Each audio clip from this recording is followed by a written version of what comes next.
So I got my first major credit card here in the US about 6 years ago, which is also when I moved here for my job as a software engineer. And throughout that time, my fascination with credit cards continued to grow the more I learned about how A, credit cards in the US are just amazing, and B, that there's so much value to be had. So after spending countless hours learning and researching and going through 15 cards throughout my journey, here's how I'm getting maximum value from my credit cards given my lifestyle and actual spending. Let's start with a bit of background. I live in Seattle, which is a high cost of living city. Yes, it's not as high as LA, San Francisco, or especially New York, but it's still quite expensive. And being so close to the border, I regularly drive up to Canada, so cards with no foreign transaction fees are key, meaning I don't have to pay that 3% Forex fee when using these cards abroad. With that aside, let's break down my spend and the cards I actually use into different buckets. First, my day-to-day regular spend, then cards I use more specifically when I'm traveling for work or vacation, and then at the end, go over some changes I would make in order to squeeze out the maximum value for all of my spend. So say you're living in a major city and you're spending $2,000 per month. You have choices on what you can use to pay for that spend, each with different levels of value back to you. Of course, on one extreme, you can pay with cold hard cash. But if you're paying $2,000 a month with cash, you're not getting any kickback from that. It'll also be difficult to claim any travel or purchase protections that most credit cards these days have. If instead you're spending on credit cards, which I hope most of you are, then you should at least be getting 2% back on all of your spend, regardless of how much you're spending. So if you spend $2,000 a month, you should get about $40 back in your pocket. And that's for no additional work or cost, given no annual fee cards like the Wells Fargo Active Cash or Citi Double Cash cards offer you exactly that. But as someone who wants to dive deeper and get even more value, here's how I split my everyday spend across the cards I have, looking at my actual accounts. If we look at Chase and the spending summary across all 4 of my cards, you can see that the average is about $2,675 across 2023. Some are higher, like in May and June where I had my trip to Taiwan and Japan, as well as September when I went to Asia across Singapore, Malaysia, Korea, and Japan. Looking at my Capital One accounts, I couldn't find an equally nice view, so I had to manually go through some statements throughout the year and came up to an average of about $1,200 of spend every month. I also used this card over those travel months, so the numbers could be inflated a bit because I don't usually go on this many trips every single year. So if you sum up the two numbers and round up a bit, we get an average spend of $4,000 per month, which is higher than I would like, but hopefully this year is an exception. And when I look at where that spend was used towards, I see a breakdown of 55% towards food, 5% towards groceries, and 20% each to shopping and travel. Let's take that one by one. So 55% towards food is a lot, but my partner and I, we're major foodies. We love going to new restaurants, having good food, or finding the nicest new cafes. And that goes for both locally as well as when we're traveling abroad, which is why one of my favorite cards in my wallet, one which I've had for over 6 years now, is the Chase Sapphire Preferred card. With its 60,000 point welcome bonus after 4K of spend in the first 3 months, that's already more than enough value for this $95 a year in annual fee. Now the card comes with some nice multipliers, giving you 5 times points when booking travel through their portal, 3 times on online groceries, and 3 times on select streaming. But my main use here is with the 3 times on dining, including delivery services and takeout, which essentially covers my food category, and the 2 times on travel, which is good for general use. So if out of my $4,000 per month, 55% of that is towards food, that's about $2,200 per month on average. With a 3 times points multiplier, that's a monthly 6,600 points. Meaning on average throughout the year, that's 79,200 Chase points purely on my food spend, which can be a ton of value, given I pin my Chase points at least 2 cents per point because I primarily use them them to redeem through travel partners. But if that's not you, you'll get at least 1 cent per point when redeeming for cashback, or 1.25 cents per point if you're booking travel through the Chase portal. Speaking of travel, that's at 20% of $4,000, so $800 a month or $9,600 per year. At a 2 times points multiplier, that's 19,200 points across the year,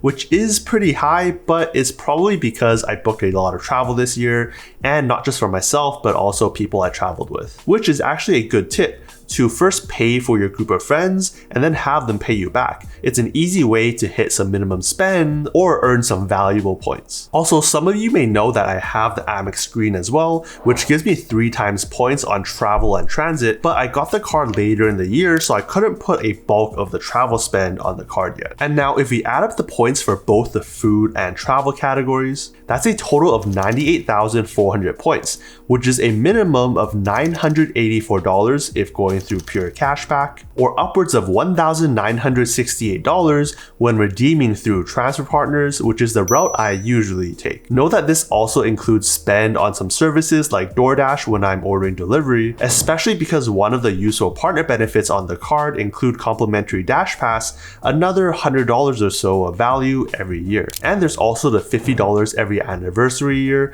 for hotel stays when booked through their portal if you remember to use it. Now, what about the other categories?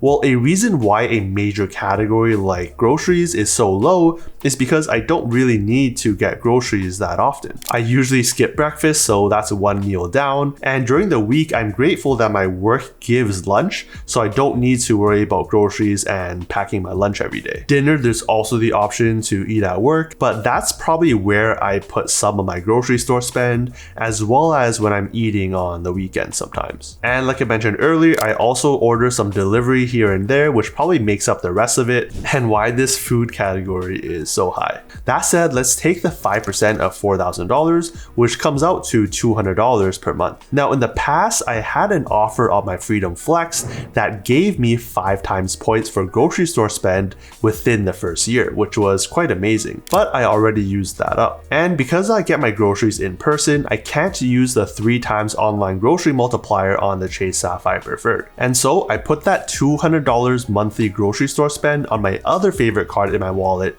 the Capital One Venture X card, where I rely on the 2 times miles on all of my spend regardless of category, meaning that $200 gives me 400 miles every month or 4,800 miles per year. With Venture Miles, it's a little bit less flexible, given you're only going to get 0.5 cents per point when redeeming for cashback, but you can still get that 1 cent baseline if you're redeeming for travel purchases on your card. But just like my Chase points, I use my Capital One Venture Miles by transferring them to travel partners and redeeming it that way for usually an average of at least 2 cents per point, meaning that's a value of $24 for straight cashback, $48 when redeeming for their travel purchases, or upwards of $96 via transfer partners. That might seem low for my case, but I know a lot of people have pretty high grocery store spend, so this is a pretty good way to rack up some valuable points. Because a lot of my shopping category, which is 20% of $4,000 or $800 per month, goes on a card as well, because most times those purchases don't fall under any other special category,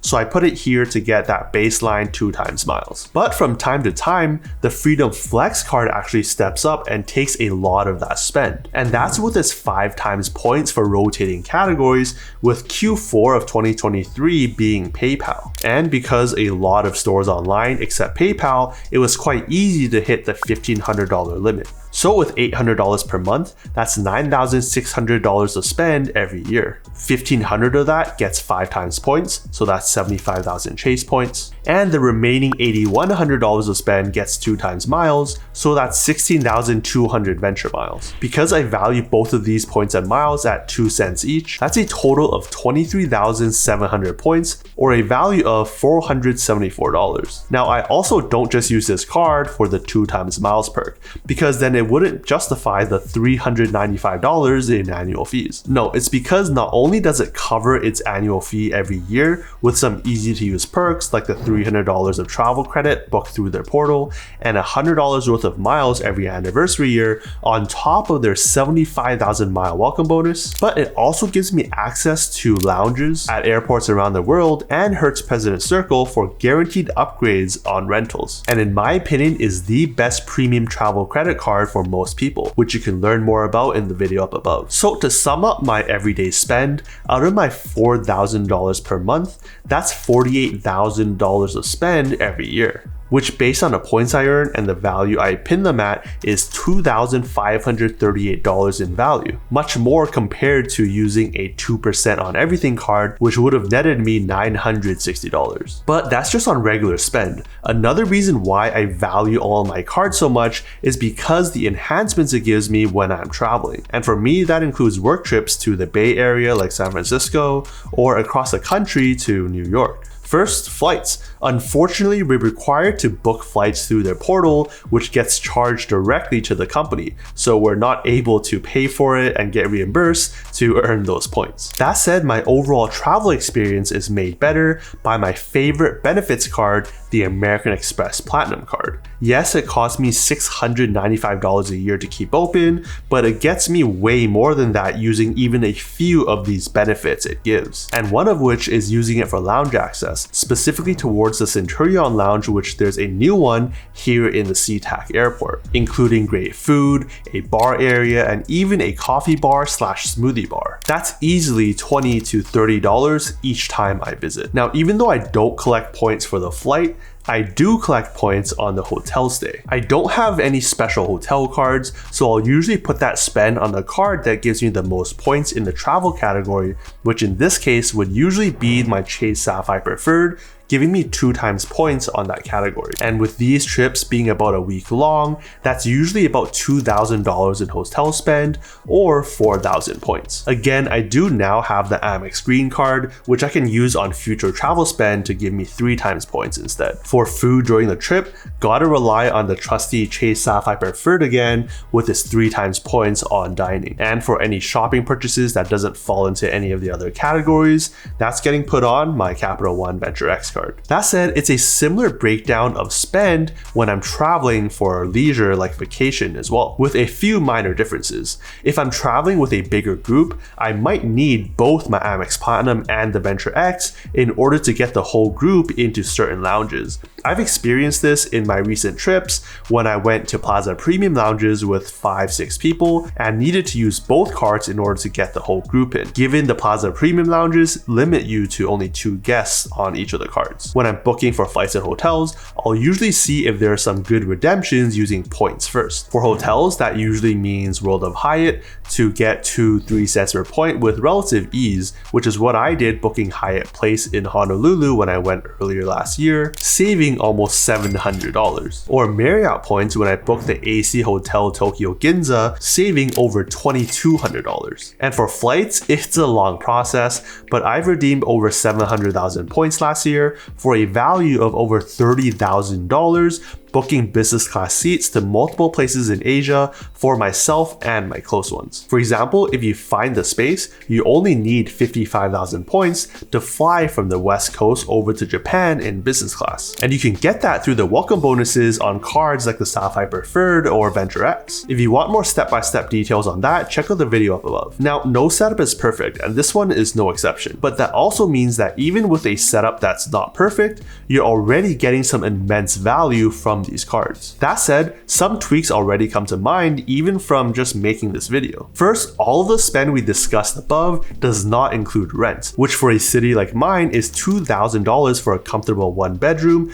as well as $250 for a parking spot. Yes, you heard that right. Basically, $2,250 of untapped spend I could be earning value from. And for that, only one card comes to mind, and that's a Built Rewards MasterCard. Yes, there's some gotchas like having to use the card at least 5 times per month or having no welcome bonus, but it'll give you 1 point per dollar spent on your rent without the transaction fee. Meaning at $22.50 a month, that's 27,000 points every year of untapped value. They also have some amazing transfer partners like my favorite Aeroplan, as well as Rolled Up Hyatt or even American Airlines. So it's definitely top of mind, but it also means I'll be missing out on a potential other card that could have a massive welcome bonus that could offset that balance. Next is deciding the future of my Chase Sapphire Preferred card. Yes, it's a great card and all, but it has a lot of overlapping benefits with some of my other cards. For example, 2 times points on travel. Well, I can just put that on my Amex Green card and get 3 times points instead. What about 3 times points on my dining purchases? Well, I can just put that on the Freedom Flex instead